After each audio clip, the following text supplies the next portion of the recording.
Elmhurst University is having an open house, and you're invited. RSVP right now at elmhurst.edu/open21. This is bigger than college. It's about finding your future, and Elmhurst University will support you every step of the way. Check out our gorgeous campus, explore more than 70 majors, and get answers to all of your questions about going to college. Come see what your Elmhurst experience can be. RSVP today at elmhurst.edu/open21.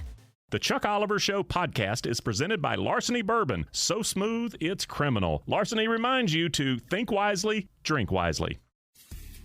Hey guys, with sports betting season in full force with football here, you need a sports book with integrity and longevity like BetUS. You may already know this, but BetUS has been pioneers in the sportsbook industry for almost 3 decades, thriving and paying their loyal customer base. That is BETUS.com, and they have loads of bonuses. Join now or call 1-800-69-BET-US. That is 800-MY-BET-US. You receive 125% sign-up bonus by using bonus code SST125. That's SST125. They have re-up and referral bonuses. Also, BetUS is known among America's favorite sportsbook for lots of reasons. Bet on team and player props, loads of NFL futures, UFC matches, PGA golf, live betting on most sports. The online casino has hundreds of games. The racebooks has all the horse tracks. They have every bet type imaginable. Follow my lead and get your phone, online, and sports betting partner with integrity and longevity like I did. BetUS. You bet. You win. You get paid. BetUS. In the South, it's always college football season, and the king of college football reigns supreme all year long. Now more college football talk with the king of college football. It's the Chuck Oliver Show on Southern Sports Today. Chuck Oliver Show continuing on this Thursday. Coming up in just a few minutes, Connor O'Gara going to be with us from Saturday Down South. Always love talking with Connor. Just a tremendous bounce around the entire SEC. And everybody down there, just a great crew down at Saturday Down South. One of those websites, I don't even think they charge for anything, do they? Yeah, it's all free there. Really good stuff covering this conference. And then, of course, SaturdayTradition.com as well is one of their sites as well. So Connor's coming up in just a couple of minutes, but right now I'm going to get you up to date. Everything you need to know about college football every single day. This is CFB 365. Headline, Urban Meyer, quote, "No chance I will leave Jags for USC."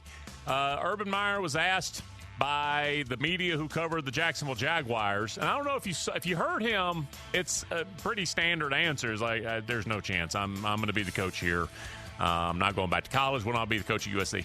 If you watched it, I've already seen people breaking down his body language, the fact that he was looking down when he answered.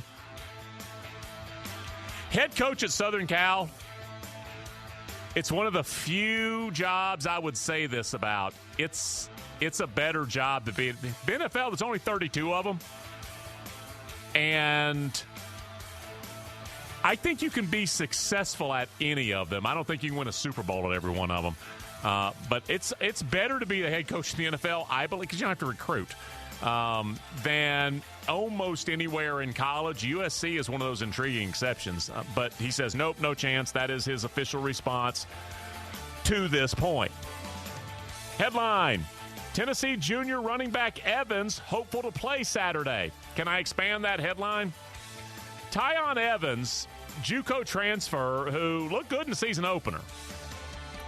Got in the end zone even against Bowling Green. Didn't play last week against Pitt. And he's an intriguing looking, he's 5'11", 220 pounds.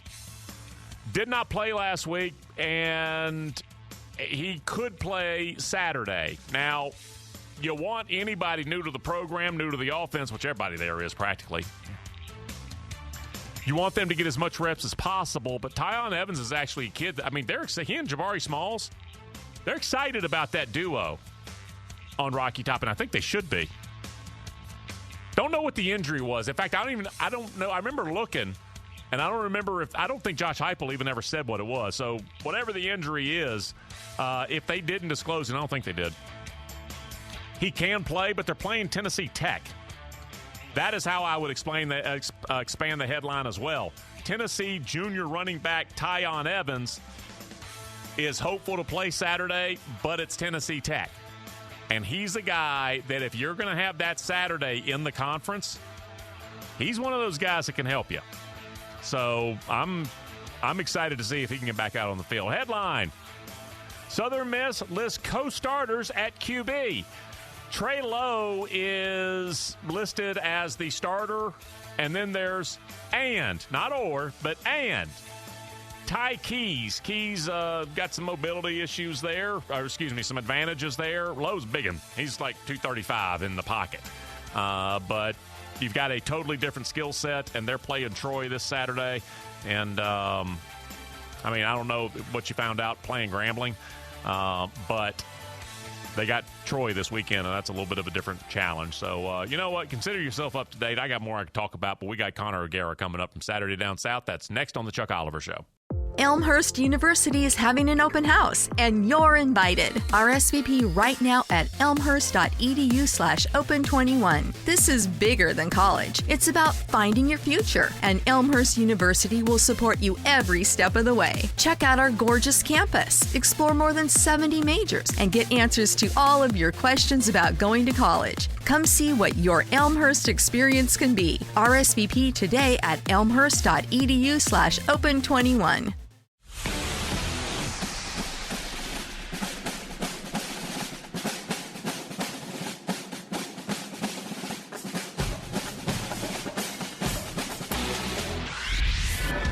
Catch the king of college football no matter where you go with the new Southern Sports Today app. Catch the best college football conversation in the South everywhere with the SST live stream and daily podcast. Download it now at the App Store and the Google Play Store. Now more of the best college football talk in the country. It's the Chuck Oliver Show. Many times I will talk about a site, for instance, like Saturday Down South. And I'll say, if you're a fan of the Florida Gators or somebody who plays the Gators for a non-conference, somebody who's a fan of a team not in the SEC who may be listening. Well, this time I'm talking about me because there's also SaturdayTradition.com, which is the Saturday Down South. It's the branch off the bow that covers the Big Ten. And so if you're a Penn State fan or a fan of somebody who plays Penn State, which is Auburn this week, then that is a tremendous site as well. And like I said, the Saturday crew, both sites, just tremendous coverage, including our good friend Connor O'Gara. Connor, brother, how you doing today? I'm doing well. I love it when people bring up Saturday Tradition. That's something that I came down here to start, actually, back in 2015 and get to do some Big Ten stuff. That was originally my entire motivation, and then getting switched over to mostly SEC stuff. I try and cover a little bit of both. So, yeah, I got a lot of Penn State and Auburn thoughts about this weekend. So I love it when Big Ten and SEC teams play. It's kind of like right in my wheelhouse. Yeah, and I haven't. I've said that through the first 2 weeks. 122-10. The first thing I know is you weren't playing very good opponents. The second thing, though, about Auburn, I said nothing has been contradicted. I thought Tank Bigsby was a stud. That hadn't been contradicted. I thought the defense had studs everywhere. Hadn't been contradicted. But I'm not sure of what I know about Auburn. Other than Demetrius Robertson maybe just needed a chance. Maybe that was real. Tell me what you suspect about Auburn, what you know about Auburn. How can they win this game Saturday? Because there's a little bit of momentum with some folks I've talked to so far this week that there's at least positive thoughts about Auburn. They've played two scrimmages. Let's call it what it is. You play Alabama State, you play Akron. All right, that doesn't really test anything. And to me, I was looking at those games saying, if they struggle, that's more worrisome. I'm not necessarily going to all of a sudden buy into this Auburn team if they roll in those first two games. The next month is really going to determine what Auburn is going to be in 2021. And beginning with this weekend, can Bo Nix get over the road woes that have plagued his career? In 9 road games, he has a quarterback rating of 105. He's 4-5 in those games. His team has only reached 30 points in 2 of those 9 matchups, and they were against defenses that finished in the outside of the top 115 in FBS. You can look at that and say this is a measuring stick. Auburn fans know that as well as anyone. And going to a place like Penn State, with the defense like that, that's number 16 in the country, this is going to be a monumental test. And if there's anything that I've learned from Auburn so far that I think is actually noteworthy and has been a positive development, is that Jarquez Hunter looks like the real deal. The true freshman, the guy that can spell Tank Bigsby, is so important in a game like this against a Penn State defense that doesn't allow those chunk plays. Hunter can get you those chunk plays. He's already got the longest touchdown run in Auburn history, and the guy's only played 2 games. That's a positive for this game, and it could potentially give Auburn a chance to hang around. Do they hang around? It depends on your definition of that. I think Penn State wins this game by 2 touchdowns. I think Auburn is going to basically enter a hornet's nest in the first whiteout in almost 2 years there. So I think that there are positives that can come away from this game, but I do think that Penn State's able to roll. How does Florida get the dub? Prayer. Good place to start. Okay. Yeah, I mean, let's be real here. So Gene Hackman brings the priest in there. David picked up the stone and slung it, and then maybe they go out there and they defeat Alabama. Something like that. It comes down to Emory Jones not making mistakes. This is the stat that I keep bringing up throughout this entire week. 15 starting quarterbacks have beat Alabama since 2009. Those quarterbacks have thrown a combined 3 interceptions. None of them have thrown multiple interceptions and beat Alabama. The last quarterback to throw an interception and beat Alabama was Cardale Jones, 2014. This is not a game in which Emory Jones could do the things that he has done in the first 2 games of this year, and that is make dumb mistakes, predetermined reads, late on his reads.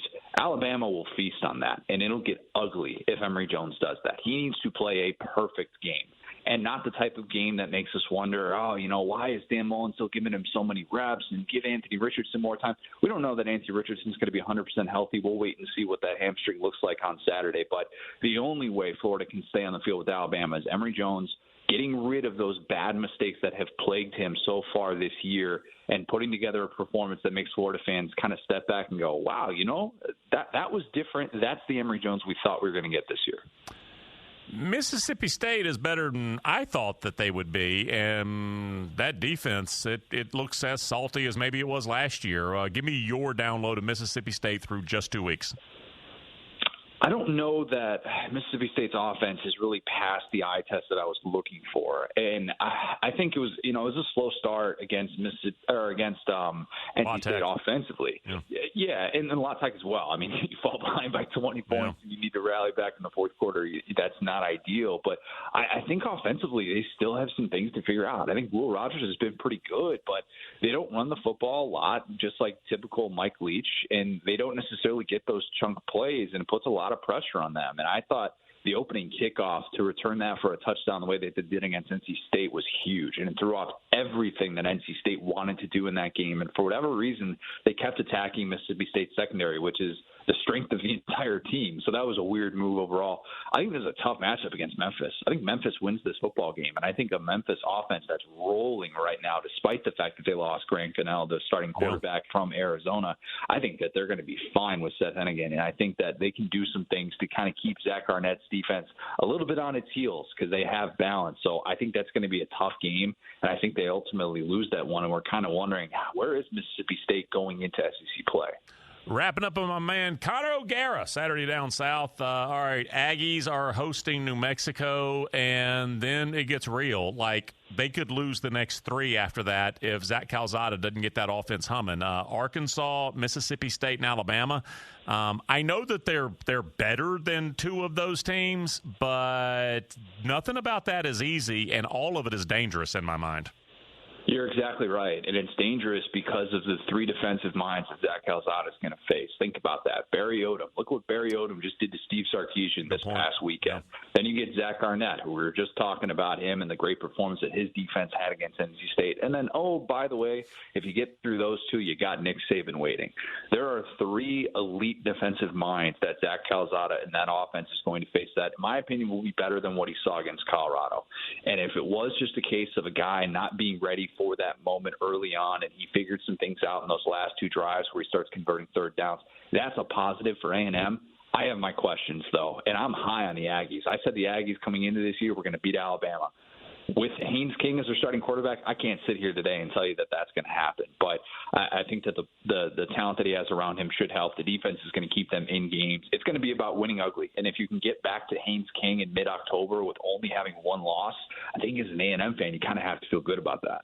Just a couple of more. LSU, that just doesn't look right. And I mean, like, the whole thing right now. They're 1-1, and they're going to be 2-1. I certainly suspect after Saturday. But the offensive line, I know they're banged up, missing some starters, but you still should be able to just mash McNeese State. The running backs, that doesn't look like LSU running backs. The wide receivers doesn't look like LSU receivers right now, production-wise.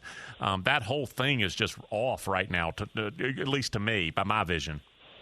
It's bad. You're exactly right. With the running backs, I mean, it seems like everything in the ground game that could go wrong has gone wrong. And even, I mean, now you're going to be without Kevin Falk, which, thoughts and prayers with the Falk family right now and what they're going through. But, then there's the bizarre John Emery situation. We kind of overlooked the fact that Chris Curry transferred in the offseason to Utah. You had Dare Rosenthal leave late in the offseason for Kentucky.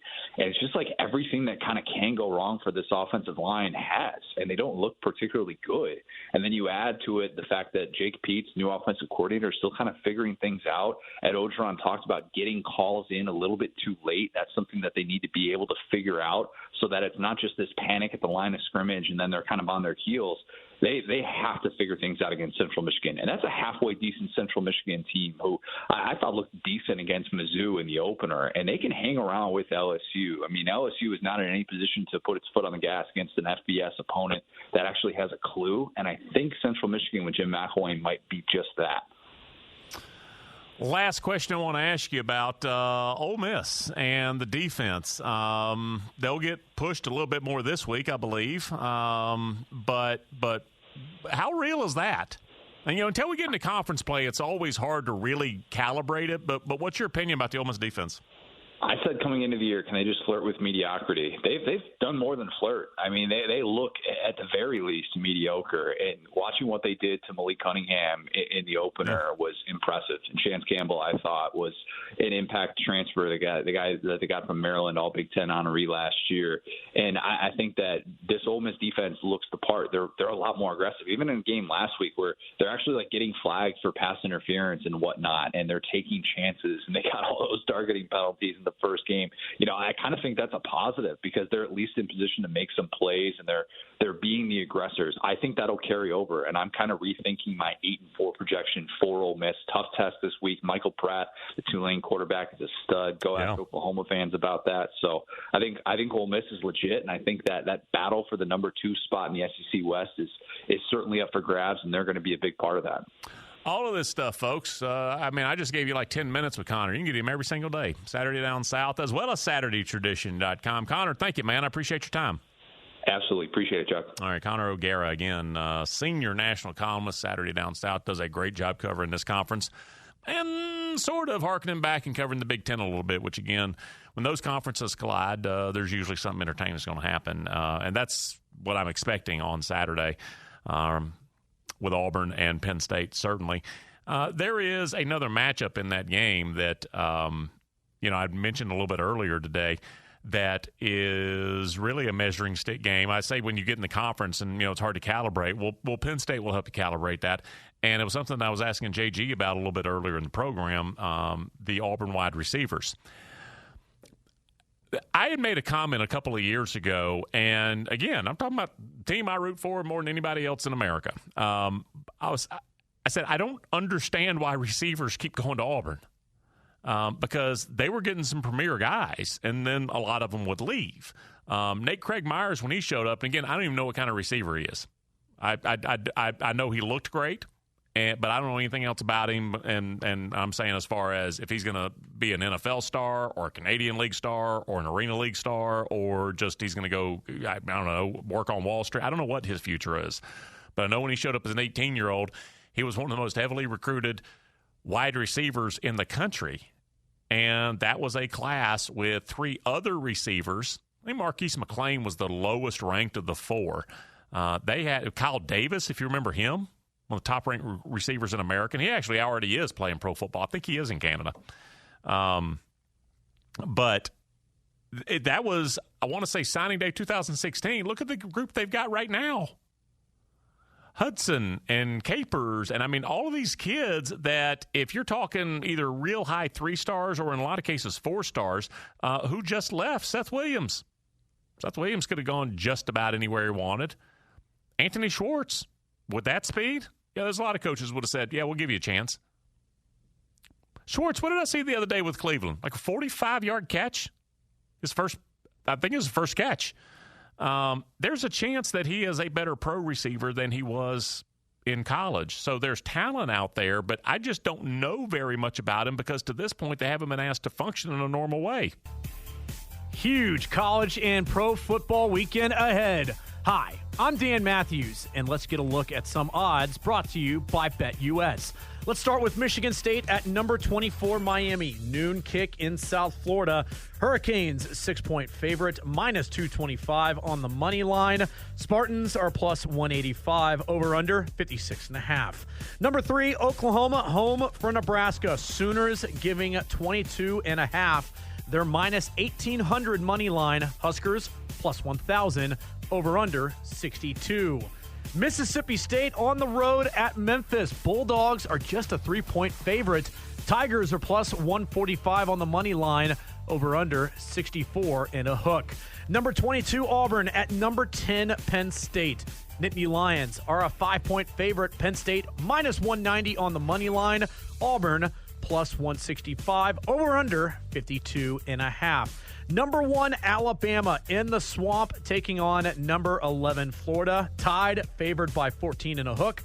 Bama, minus 650 on the money line. Gators, plus 475. Over under 60 points.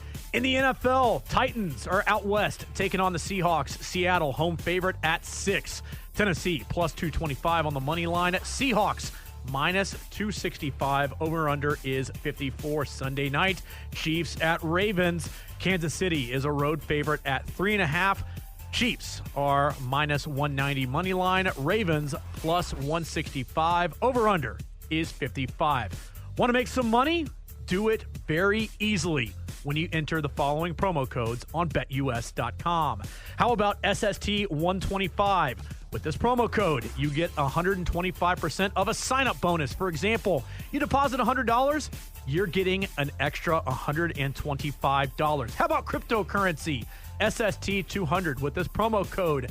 That is 200% on a sign-up bonus for crypto deposits. For example, that crypto deposit, $100, you're getting $200 extra. This is all courtesy of BetUS, America's favorite sportsbook for over 25 years.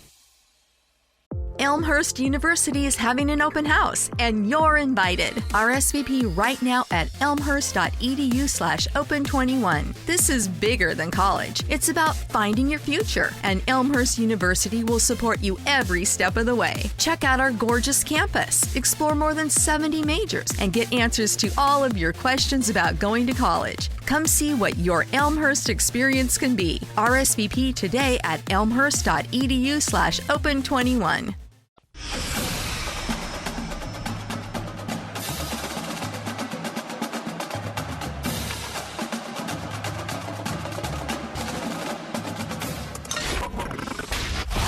Now more college football talk with the king of college football. It's the Chuck Oliver Show on Southern Sports Today. All week, all year, it's all college football on the Chuck Oliver Show, and it's even more fun when it's the Chuck Oliver Show live from Harrah's, for instance, since we were there last Thursday and Friday. I got 2 unders that both hit on Saturday, and then, you know what? Laying points on the road, I just don't like doing it, especially in a conference game, but I split those. I had South Carolina minus the 2, and then I liked NC State on the road as well, and that one bit me, but oh, it is so much fun. If you've ever enjoyed walking to a window, you may enjoy our next guest guy we've been having on the entire time, the full 7 years since we started this show back in 2014. Good friend of mine and somebody that in an industry where it's hard to find stability, he certainly has it. Want to welcome on from Doc's Sports Service. It is Robert Ferringo. Robert, how are you, brother? I am well. How are you doing, sir? Oh, I'm doing good. It's football season, and I have the ability to wager when I want to. First of all, it says stability. Talk Doc Sports Service. DOCsports.com is the website. Doc Sports Service, family-owned, family-run, same address since 1971. That's almost unheard of in the handicapping industry. Yeah, this is 50 years. This is our 50-year anniversary. Started by just some good people up in the Wisconsin region. We eventually branched out to Las Vegas. And, we made a name for ourselves by not trying to make a name for ourselves, basically. You know what I mean? We have no sales team, no shady used car salesman sales tactics. We honestly just believe that there's a mutually beneficial relationship. We have information.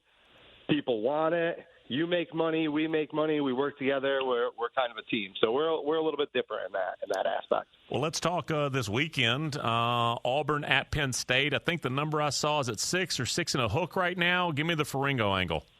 This is the game, right? Like, this is the really interesting game. Actually, that number opened at 6.5. It has been dropping.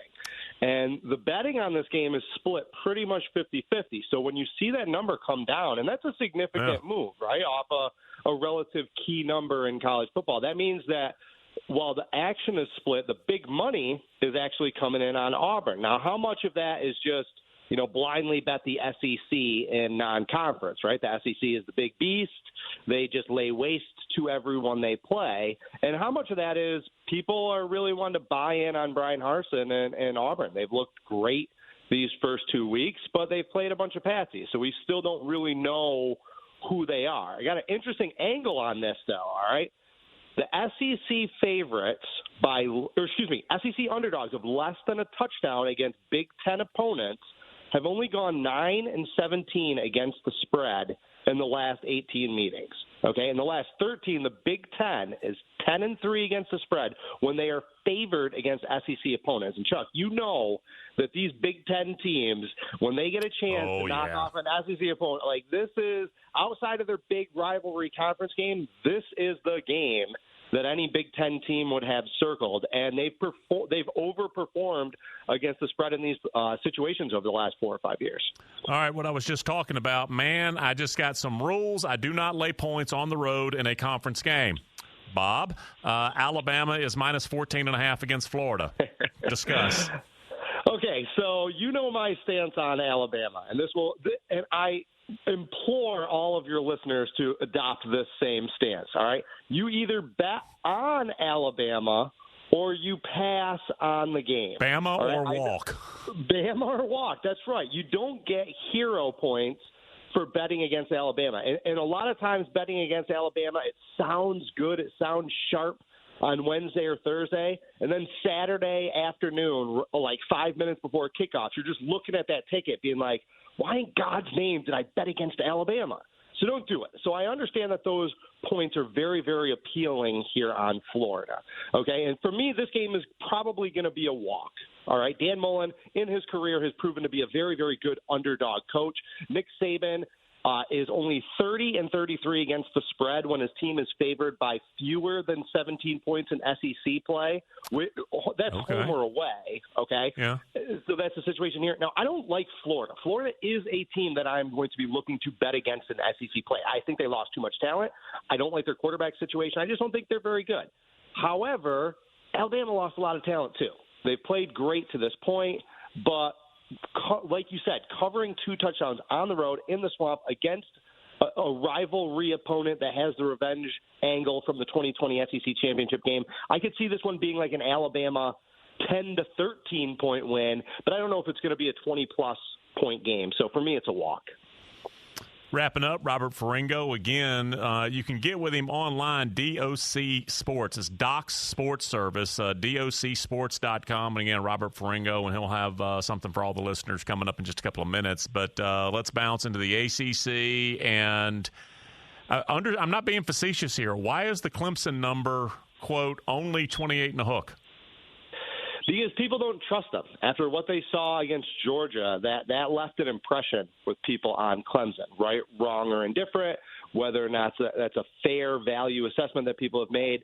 That really stuck with people watching them get slapped around. And then you just start to think about all the talent that they lost from last year. Now, Georgia Tech, I understand that they're bad. They're real bad, right? But I'm not ready to give up on them. They're in year 3 of this program. They do have a little bit of experience. I feel like this game means a lot more to them than it does to Clemson. And, the Tigers get to coast for these next 10 weeks. They're going to be double-digit favorites in every single one of their games the rest of the way. So I can see Dabo kind of taking some time in second halves of these games to develop those younger players, to see what he has, to push some competition, to push against some of those starters. So I don't know if they're just going to step on the field and win this game by 40-plus points. We haven't seen that yet from this group. So until we do, I think some people are hesitant. I'm not in a hurry to take the points with Georgia Tech, but it wouldn't surprise me if they found a way to, throw some points up on the board and hang around in this one. I don't see them losing 70-17 or whatever it was the last time that they played Clemson. It was 73-7, and Dabo not only put the punter in at quarterback, he called pass plays. That's not made up. Just a couple of more for you. Florida State. Here's my conundrum. I told myself this morning, I'm looking at the number, I was like, I can't give 4.5 to Florida State if I'm Wake Forest. And then I said, there's no way I can take FSU plus only 4.5 right now. That game smells. Yeah, you got to stay away. You got to stay away or you got to play Wake. You know that this game means a lot more to them than it does to Florida State. Florida State in a killer letdown situation after the Notre Dame heartbreaker and last week's just embarrassment. That line is coming down because a lot of people see the same thing that you do. They're like, come on, I don't like this number. No way. Give me Florida State. But over 73% of the action is coming in on Florida State. But they are completely off the rails right now. There's no way that I'm trying to buy the Seminoles low because we don't know if they've hit rock bottom yet. Oh, that's funny you said that. I was texting with a buddy of mine Sunday, and he was along the lines of, well, at least we know what the bottom is. And I said, I learned in Vegas, you never say it can't get worse. And so I agree with you. We don't know if this is the bottom for FSU. I mean, as far as like 0-2 losing to Jacksonville State, but I mean, this season absolutely could fly off the rails. Last game I want to ask you about, Steve Sarkisian. I don't know that I know what you think of certain coaches. You text me on Saturdays and Sundays and tell me. I don't know what you think about Sarkisian. I suspect he may try to take it out on Rice to show everybody I do so know what I'm doing. He will. He absolutely will. The problem is, I don't know if Texas is physically strong enough at the line of scrimmage to really impose their will on people. Okay, that was the problem last week against Arkansas, right? Is they got physically pushed around and physically manhandled. That wasn't a failure of scheme or coaching or a talent deficit. They just weren't strong enough to do that. You got to be careful in a letdown situation like Arkansas is. That was a big game for them. They were up for that game, and they really got their heads taken off last week by Arkansas. So what do they have left in the tank this week to throw on Rice? In-state school. This is Rice's Super Bowl. So I don't know. They should. It's kind of like the Texas A&M New Mexico game. That's another one that I'm looking at where Texas A&M, they were lucky to escape with a win last week. So you think that they're going to take some aggression out on New Mexico. A&M is physically dominant over that New Mexico team. I'm not sure if Texas is physically dominant over Rice. So again, until I see it from them, I don't know if I'm buying in just yet. Okay, along those lines, then I said final game, but along that same storyline, what's Ohio State and what's Tulsa this week? Yes, same sort of storyline. Very good defensive team. No, I actually do like Ohio State to hit the gas in this one. I haven't been buying into them. I bet against them each of the last 2 weeks. I took that terrible push with Minnesota on the Thursday night game. That should have been a win. That was one of my bigger plays of the week. And I was on Oregon last week. So I don't like Ohio State in general, but I like them in this spot. Tulsa, very good defensive team. They already played against Oklahoma State, so they've already seen high-end competition. But right now I want no part of Ohio State. They are going to max out in this game, and I just think that Tulsa is going to be a little bit worn down from their early schedule. So, no, I can see Ohio State laying it in. But to your point, they're laying a touchdown less than Texas is, than Texas A&M is. Yeah.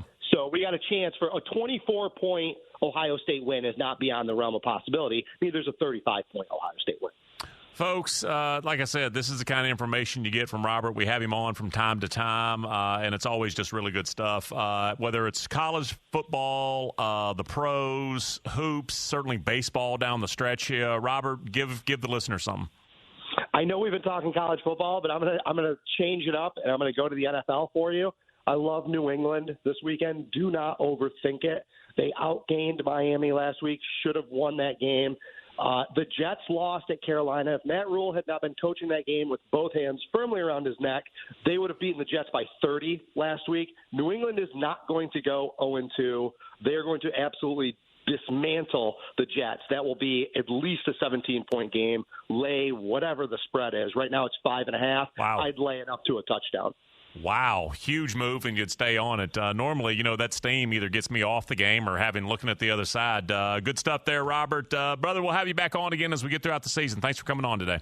Good luck to you and your listeners, Chuck. All right, Robert Ferringo again from Doc Sports Service, docsports.com. Again, just not a client, doesn't pay, just a guy that want to bring you some information and good football talk. And I was wondering about it. I was going to ask him about the Ohio State-Tulsa thing as well, because there is the week after sort of reaction that you've got to drive home the fact that, no, I know what I'm doing. We've got this thing going that this is it's everything we talked about in July. In July, you talked about in spring, back in January when I was hired. We're still getting everything done. It's just we had a misstep. Mike Norvell, if he's claiming year zero last year, he had that speech after a game Saturday. Sarkisian had that speech after a game Saturday. Ryan Day had that speech. I still have a lot of faith in C.J. Stroud. I still have a lot of faith in our linebackers. This is a quality team. All our goals are still, and all the goals are still in front of you. Oregon wasn't a conference game. All the goals still in front of you. They are. But there is a profile of a game this week that I noticed like 4 of them on the schedule, and I think we hit actually all 4 of them there. So, again, appreciate Robert coming on. We will wrap up on a Thursday next. What's impressive about Pioneer's corn seed development?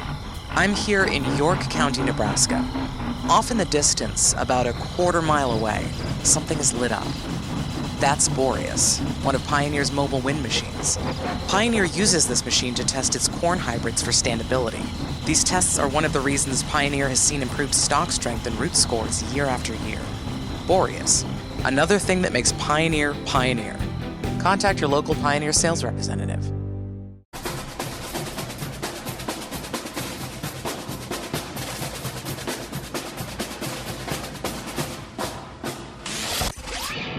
Now back to Southern Sports Today and the Chuck Oliver Show.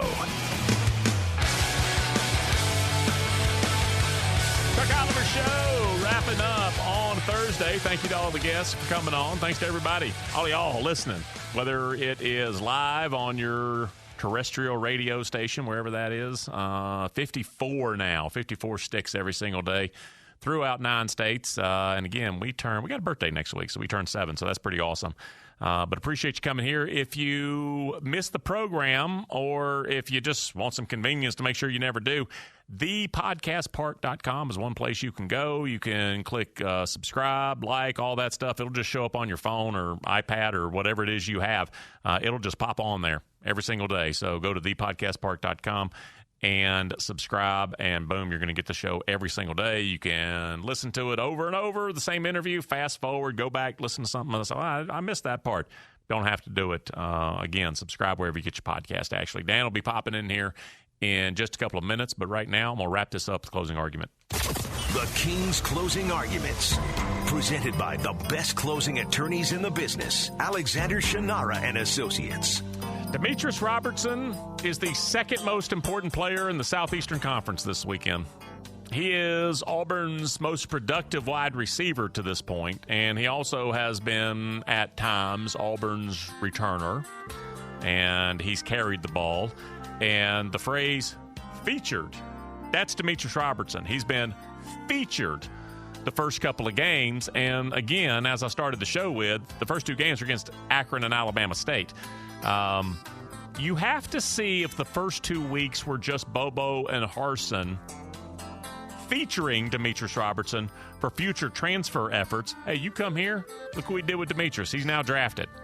And you can do those kind of things. Honestly, you can. You respect every opponent. We're not here to set records. No, you're not. But against the first two opponents you've had, you could. I'll say it this way: it was attainable for you to work somebody into the mix, and that's exactly what they've done. But we'll see if this is just featuring Robertson against beatable opponents, or if he's really re-attaining his potential now. Remember, if you go way back in time, I think it was 2016, fall of 16, he was a true freshman, and he caught 50 passes at Cal. And then he played, I think, one game the next year and got hurt and didn't play anymore, transferred to Georgia, and was an afterthought almost every single Saturday there. So he had given you indications he was reaching his potential before, and then there's like 3 years that just disappear. The reason I say he's the second most important player in the SEC this weekend, he is that important because so far he is the most likely outlet for Bo Nix on the perimeter. Again, I don't know what Kobe Hudson or Canyon, I don't know what any of those guys ultimately become. I kind of do know about Demetrius Robertson, at least a skill set, and I have seen him produce. If it's real, if this is him, hey, I just needed an opportunity, that was all. Bo Nix has a big-time game wrecker sort of target on Saturday. If it has been just working him into the mix, you're going to have to be a little bit more resourceful if you're Bo Nix, especially on, as I was mentioning earlier, a 3rd and 15. Oh, by the way, if he's the second most important player, who's the first? Florida quarterback. That who is the most important player in the SEC this Saturday. And the Florida quarterback, I'm just going to throw Peoples and Richardson in there together. The hamstring, I'm assuming it's going to be fine. Emory, I'm assuming that he's going to be a little bit more squared away and really have a big stage this weekend. And so Florida quarterback, the most important player in the conference, but Robertson is second. That is my closing argument on this Thursday. Dan, how you doing? Oh, man, I'm doing really well. And, we also have another rule that I believe, if I'm not mistaken, was given to us by Rusty Mansell. Follow the visits. And this weekend in Athens, I don't know if you've seen this, one of Rusty's coworkers actually breaking the news, Steve Wilfong, that Arch Manning is going to be in attendance there at Georgia and South Carolina. And if you think last weekend was necessarily a fluke in terms of what the play calling was and the game plan for UAB, I don't truly believe so. I mean, if nothing else, is it purely coincidental that after it was announced last year that Arik Gilbert was away from the LSU program and immediately thought he's going to leave, he's going to transfer? Boy, they featured Darnell Washington a lot that week. I think is almost kind of a, hey, see, we throw the tight end here. Look at what we do. I don't know who's going to start at quarterback this week. Frankly, as we found out last weekend, it really doesn't matter. And I think for the most part, even though probably up front the personnel is a little bit better for South Carolina, we're going to be looking at the same kind of attack offensively, that if nothing else, it's a proof to everybody who is on the field and not injured at the moment or away from the team or whatever have you, that you need to be ready in order to make plays for later on in the season, because whether Kirby wants to admit it or not, they are preparing mentally somewhere in their brain, maybe not at the front, maybe not at the back, but probably about row 27 or so back there in the brain for December against Alabama in the SEC championship game, because that is going to be what has to be showcased. But I think in this case for Arch Manning, if nothing else, it is a chance to show, hey, guess what? Our offense, it's not the way that it was in the past. Even when we've said we've tried to do this in the past, we didn't have the guys to do it, but now we will have those guys. We have guys like you. We can prove it to you that we can do this offensively. And I think with them in the building, they're going to be probably, if nothing else, and it's not going to be, like I said, in the forefront of, hey, let's give him a good show, but it is going to be one of those things that they want him with a lasting impression when he leaves, and him and his dad Cooper are on their way back to Hartsfield-Jackson. Hey, what'd you think? They want him gushing about, hey, you know what? That offense looks pretty good. He's already kind of doing it with Todd Monken. I think if nothing else, they're looking to give him another reason on Saturday to do that, because he is what it sounds like, a once-in-a-generation talent, like his uncles. He's at Newman, is that correct? And this is just his junior high school season. Is that accurate as well? Because Gunnar Stockton, this is his senior season, and so they're spaced out like that. Man, I marvel at two parts of that story, and it's not even really to do with Arch Manning. It's just that you could have another 5-star quarterback just follow the parade into Athens, and part of it is what you were saying. Like, I was bringing up that point with Demetrius Robertson. Like, we're featuring him so that folks, coaches are working that angle. Absolutely they are.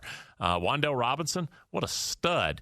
Mark Stoops, he's going to be on the recruiting trail telling other folks in the transfer portal, look at Wan'Dale Robinson. What a stud. Look how we treated him when he came here. So what you were saying about the targeting and Darnell and all that all absolutely happens. And there are times when you're aware of who's in the building. No, and you don't disrespect the opponent and take care of the task at hand. Absolutely, all of that is first, second, third, fourth, fifth, sixth, seventh, and 18th priority. But you understand the full picture. Unfortunately, I'm saying for South Carolina because I like to be rewarded. I like an entertaining 3 hours on my TV.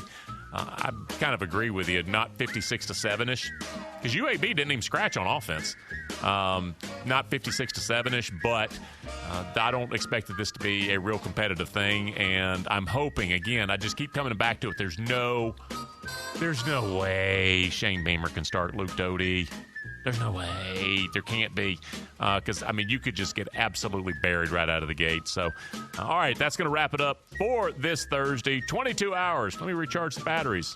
Be back this time tomorrow with more college football conversation right here on Chuck Oliver Show.